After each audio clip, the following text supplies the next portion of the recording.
എല്ലാവർക്കും നമസ്തേ. ഓണാശംസകൾ. അധികം വൈകുന്നതിന് മുമ്പ് ഇത് മുഴുവനൊന്ന് കേൾക്കൂ. മാതാപിതാക്കളുടെ വീട് എപ്പോഴും നിങ്ങളുടെ സ്വന്തം വീടാണ്. എന്നാൽ നിങ്ങളുടെ വീടോ? നിങ്ങളെ സുഖമായി കാണാൻ അവർ അവരുടെ അവസാന പണവും ചിലവഴിക്കും.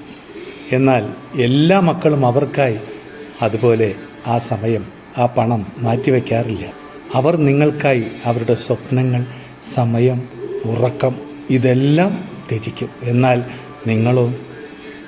അവരെല്ലാം തികച്ചും നിശബ്ദമായി ഒരു കണക്കു പുസ്തകവും സൂക്ഷിക്കാതെയാണ് ഇതെല്ലാം ചെയ്യുന്നത്. എന്നാൽ നിങ്ങളോ? ഒരു ദിവസം നിങ്ങൾ വളർന്ന, ഓടിച്ചാടി കളിച്ച ആ വീട് നിശബ്ദമാകും. ഫോൺ വിളികൾ നിലയ്ക്കും. അവരുടെ ഉപദേശങ്ങൾ ഒരിക്കലും വരില്ല. അതുകൊണ്ട് ഓണമല്ലേ, ഇപ്പം തന്നെ വിളിക്കൂ. അവരെ പോയി ഒന്ന് കാണൂ, ആശ്വസിപ്പിക്കൂ. സ്നേഹത്തോടെ ഒരുമിച്ചിരുന്ന് ഭക്ഷണം കഴിക്കും. അത് ഏറെ അനുഗ്രഹം തരുന്ന കാര്യമായിരിക്കും. കാരണം ഈ ലോകത്ത് മാതാപിതാക്കളുടെ സ്നേഹത്തോളം വലുത് മറ്റൊന്നുമില്ല. പ്രതിഫലം ആഗ്രഹിക്കാതെ പ്രവർത്തിക്കുന്ന അച്ഛനും അമ്മയും അവരെ സ്നേഹിക്കും. കൂടുമ്പോൾ ഇമ്പമുള്ളതാവട്ടെ ഓരോ കുടുംബങ്ങളും. ആത്മാർത്ഥമായി പ്രാർത്ഥിക്കുന്നു.